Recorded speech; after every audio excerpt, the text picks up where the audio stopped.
Have you ever watched two of the world's best chess players and just felt like their games were completely different, even when every move seems perfect? Well, today, we're going to decode those unique signatures, the individual styles that make each grandmaster who they are. So let's start with a big question. Do chess players even have styles? Like a painter has a certain brushstroke or a quarterback has a certain kind of throw. The answer is 1000% yes. Beyond all the raw calculation, there's a personality, a philosophy, and a unique preference behind every move a grandmaster makes. All right, so here's our game plan. We'll start by defining what a signature style really is. Then we'll dig into the classic battle, tactical force versus positional control. After that, we'll look at how this plays out with some of today's top players, which will lead us to the rise of the universal player. And we'll end with a pretty big question. Is chess style itself starting to fade away? Okay, first things first. What do we even mean by a grandmaster's signature? It's not about being weak in one area, not at all. It's about what kind of game they want to play, the positions they trust, and the way they prefer to win. And this is absolutely crucial to understand. You don't get to be one of the best in the world by being, bad at defense or tactics. They're all brilliant at everything. But when a choice comes up on the board, one player might lean into a long, strategic squeeze, while another just can't resist a sharp, messy, complicated fight.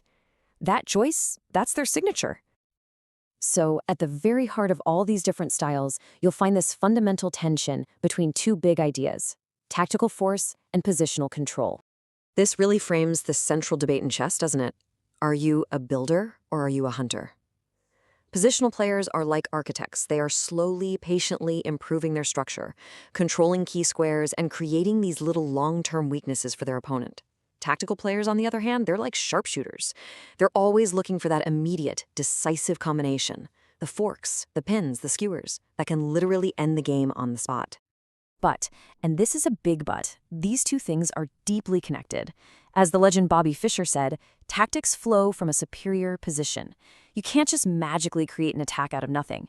That solid positional foundation is exactly what makes those brilliant tactical shots possible in the first place. The best of the best master both. So that's the theory. But how does this actually look in the real world, on the board? Let's take a look at some of the titans of the modern game and really see their styles in action. Let's kick things off with one of the most exciting, most unpredictable players on the planet, Ian Nepomniachtchi. And his top rival, Anish Giri, put it perfectly. He said Nepo isn't just intuitive, he's a force of dynamic intuition. I mean, this player card really tells the story, doesn't it? Just look at those numbers for intuition and time management. A 92 and a 94. That is off the charts. Nepo plays with blinding speed, trusting his gut completely, which puts insane pressure on his opponents, not just on the board, but on the clock, too.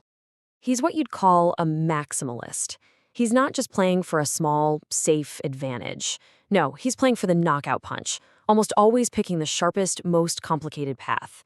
And that approach, well, it leads to these incredible highs, but also some really crushing lows. His career has famously been described as a sine wave. And now, for a complete 180, let's talk about Fabiano Caruana. If Nepo is this storm of pure intuition, Caruana is like a fortress of deep, almost scholarly preparation. His whole game is built on this exhaustive knowledge of openings, which makes him an absolute monster in complex, strategic middle games where he can out-prepare and out-calculate pretty much anyone. And honestly, nothing shows this better than his own book on just one single opening, the Ruy Lopez. Take a look at this table of contents. The incredible depth here, covering all these hyper-specific variations. It gives you a little window into the mind of a player whose preparation is just on another level. Then you've got Sergei Karjakin, a player who has earned the legendary nickname, the Minister of Defense. And that tells you everything you need to know, right? His signature style is just pure resilience. He actually thrives in bad positions, defending with incredible accuracy and resourcefulness. He's one of the toughest nuts to crack on the entire circuit. Now, the whole conversation around Hikaru Nakamura's style is just fascinating because it shows this huge gap between how some people online see him and how his peers, the other top players, respect him. While some critics have maybe called him a bit one-dimensional, his fellow grandmasters see something totally different. And you don't have to take my word for it. Just listen to his biggest rival, Fabiano Caruana. This quote is so powerful. He says, Hikaru's defense is unmatched and calls him one of the greatest defenders in the history of chess. I mean, coming from your top competitor, that's the ultimate sign of respect.